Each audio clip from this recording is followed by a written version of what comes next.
नमस्कार, live city Darbhanga में आपका स्वागत है। ललित नारायण मिथिला यूनिवर्सिटी के जुबली हॉल में मनाया गया अभिनंदन समारोह। जी हां, इसमें अब्दुल बारिक सिद्दीकी को मुख्य सचेतक चुने जाने के भोलू यादव की अध्यक्षता में अभिनंदन समारोह का आयोजन किया गया। इस आयोजन में अब्दुल बारिक सिद्दीकी ने क्या कुछ कहा है, आइए सुनते हैं। शांति बनाए रखे, शांति बनाए रखे।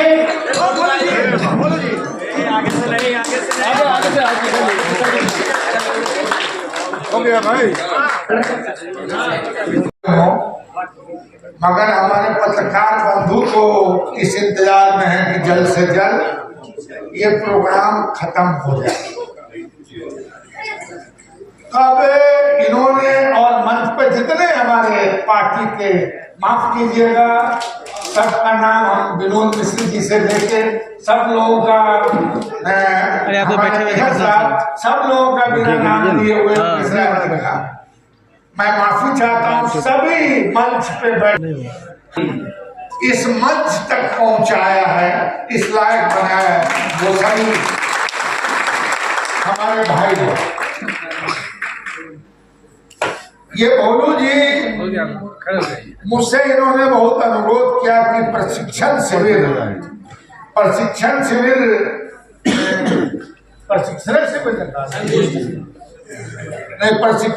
नहीं, आप क्या अभिनंदन समारोह। ये अभिनंदन समारोह हम लोग दरभंगा में ऑर्गेनाइज करना चाहते हैं। आप इसमें आप समय दीजिए।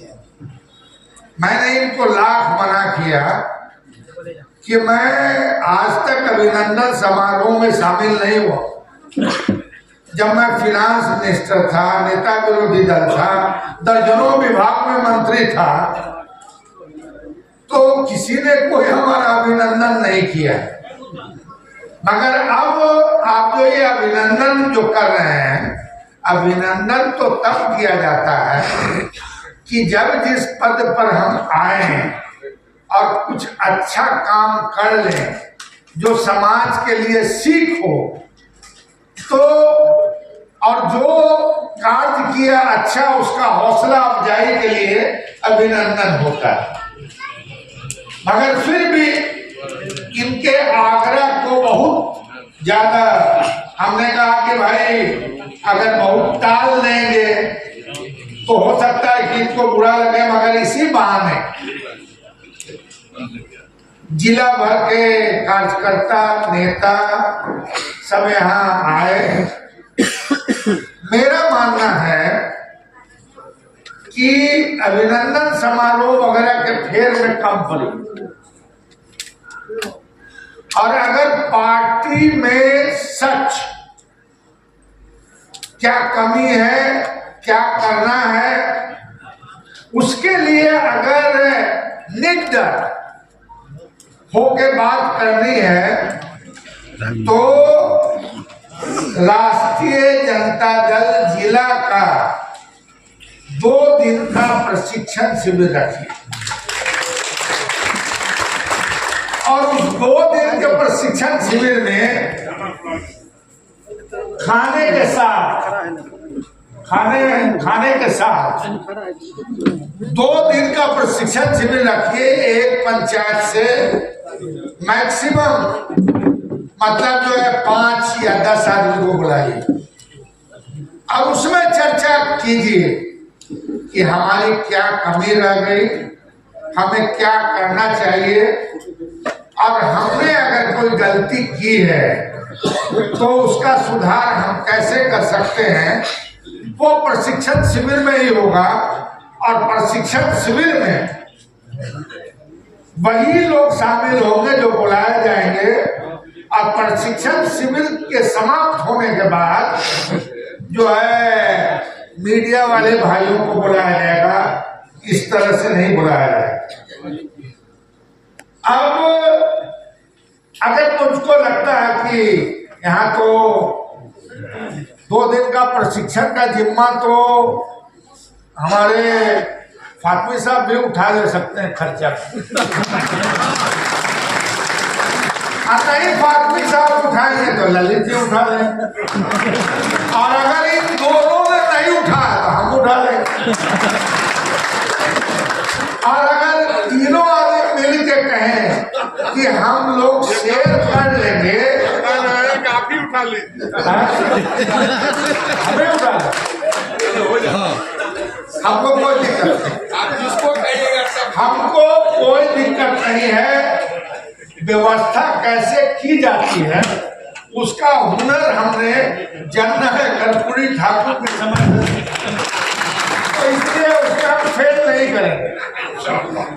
टाइम आप लोग फिक्स कीजिए, ये जी वाला व्यवस्था अच्छा हो, वही व्यवस्था याद में तो आएगा उनके समय में क्या होगा।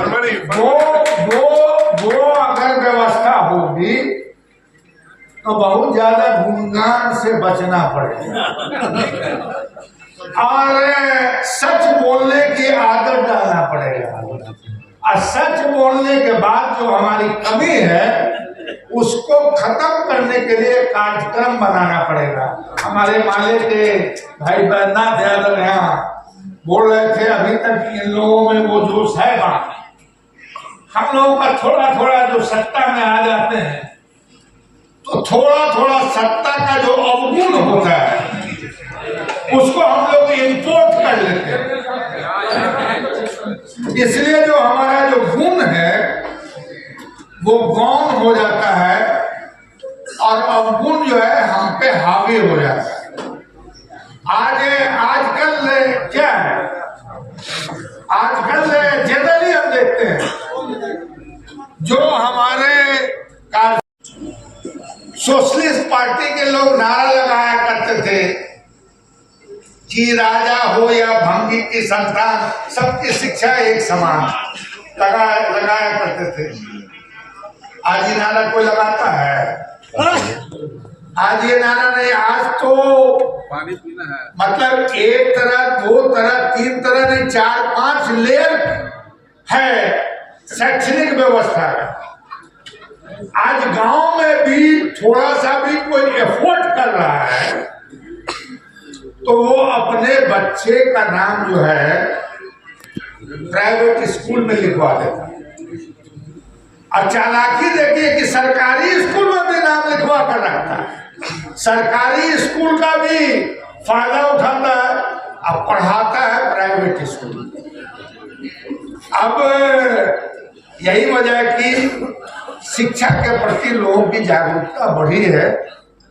गरीब लोग भी अपने बच्चों को पेट काट कर भी शिक्षा देना चाहते हैं, मगर अगर समाजवादी सरकार, खालिस समाजवादी सरकार अगर कभी बनी तो मुझको लगता है कि शिक्षा की व्यवस्था में एक रूपता लाना चाहिए।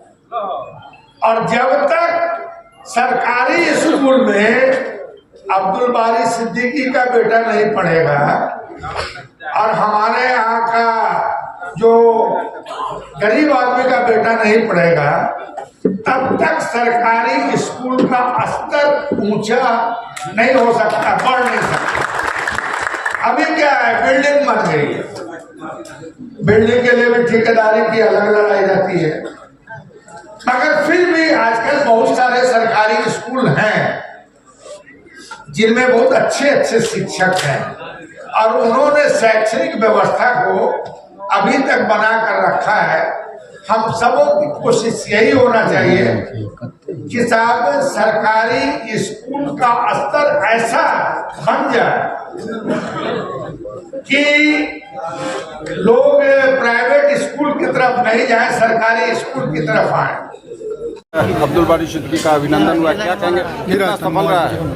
इसमें हम लोग के नेता आदरणीय लालू प्रसाद यादव जी और नेता प्रतिपक्ष तेजस्वी यादव जी जनाब अब्दुल बारी सिद्दीकी साहब को विधान परिषद के मुख्य सचेतक मनोनीत होने पर विकलांचल के लोगों में खुशी की माहौल है, हर्षोल्लास की माहौल है, और उस माहौल में उनका स्वागत किया गया है, अभिनंदन किया गया है, क्योंकि हम लोग के नेता का अभी कोई प्रोग्राम ऐसा नहीं हुआ है, इसीलिए हम लोग उनके बहाने हैं। अभी हमारे नेता आदरणीय अब्दुल बारी सिद्दीकी ने बताया कि सबसे पहले तो अभिनंदन करवाते ही नहीं है। ये सही बात है कि हम लोग बहुत बार कहने के बाद उन्होंने आज का समय दिया गया और बहुत बार कहने के बाद जब समय दिया गया, क्योंकि उनका 1 दर्जन से ज़्यादा मंत्रालय वो रख चुके हैं अपने पास जब वो सरकार में थे, लेकिन आज तक वो अभिनंदन समारोह सही में नहीं करवाए थे। लेकिन हम लोग चाह रहे थे कि एक हमारा अगर आदरणीय अब्दुल बारी सिद्दीकी के कार्यक्रम को रखा जाता है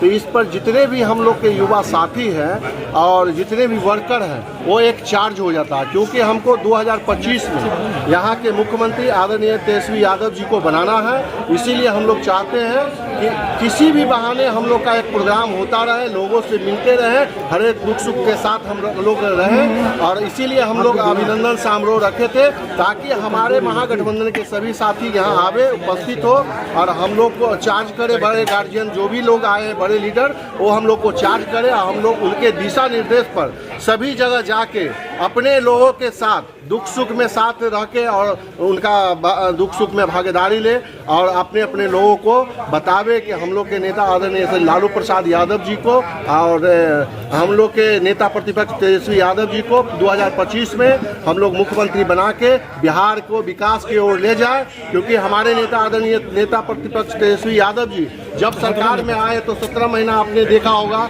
कि उन्होंने नौकरी का वादा किया, नौकरी दी है। तो हम उनसे आग्रह करेंगे कि इसी तरह हम लोग के मिथिलांचल को देते रहिए। यही कहा के हम अपनी बात को विराम देते हैं। धन्यवाद। कार्यकर्ता शिविर करने प्रशिक्षण उनके कमलों द्वारा हमेशा होता रहा और निश्चित तौर पे बिहार विधान परिषद में मजबूत आवाज़ के तौर पर हम लोग मिथिलांचल से उनको देखने का काम करते हैं। युवाओं की हक की बात करते हैं, बेरोजगारों की बात करते हैं, शिक्षा की बात करते हैं, खेल जगत में जो रहे और पूरे प्रदेश में अलग छवि है, अलग पहचान है। हम सब लोगों को बड़ा गर्व है कि मिथिला से ही वहाँ बिहार विधान परिषद में हमारे दल के गार्जियन, हमारे दल के वरिष्ठ नेता सचेतक के रूप में चुनके गए। उसी का अभिनंदन समारोह में आज युवा राष्ट्रीय जनता दल से मिलकर उसके साथ यहाँ एकत्रित हुए और उनका स्वागत और अभिनंदन हम लोगों ने किया है। शिक्षा जगत की बात पर भी, शिक्षा में आरक्षण की बात पर भी हम लोग संतुष्टि और विचार रखने के साथ और वरिष्ठ नेताओं को सुनने का काम करेंगे। तो निश्चित तौर पर उससे उत्प्रोत होकर के हमारे युवा साथी जब अपने लोगों के बीच में जाएंगे बातों को रखेंगे और निश्चित तौर पे आने वाला समय राष्ट्रीय जनता दल का है और हम सब लोग भविष्य के मुख्यमंत्री के तौर पर तेजस्वी यादव को देख रहे हैं। 25 में निश्चित तौर पे हमारा इस बात बुलंद होगा और यहाँ की राजनीति में तेजस्वी यादव को बनाने का काम। देखिए, हमारे नगर अध्यक्ष महोदय ने अभी आपको कहा है कि मिथिलांचल की धरती के लिए बहुत बड़े हर्ष का मामला है। इससे पहले भी जब पक्ष में थे हम लोग, विधानसभा के मुख्य सचेतक विरोधी दल आदरणीय कुमार यादव जी थे। अभी विधान परिषद के पुनः मिथिलांचल की धरती के सपूत आदरणीय सिद्दीकी साहब को विधान परिषद के मुख्य सचेतक मुख्य विरोधी दल बनाया गया है। उन्हीं के स्वागत का आज कार्यक्रम है। इस कार्यक्रम में दरभंगा जिला के सभी प्रकोष्ठ के लोग यहाँ उपस्थित हैं, जिसमें खासकर युवाओं की भागीदारी सबसे अधिक है और युवा पीढ़ी जो है उनके कार्यकलाप से बहुत आकर्षित है और हमें आशा नहीं, पूर्ण विश्वास के साथ ये कहेंगे कि जब मिथिलांचल की धरती का, खासकर मिथिलांचल की धरती की जो भी समस्याएं विधान परिषद में आएगी उसको बड़ी मजबूती के साथ ये वहाँ पेश करेंगे और रखेंगे और करवाएंगे। अपना परिचय दीजिए। मालिक जिला अध्यक्ष युवा राजद दरभंगा।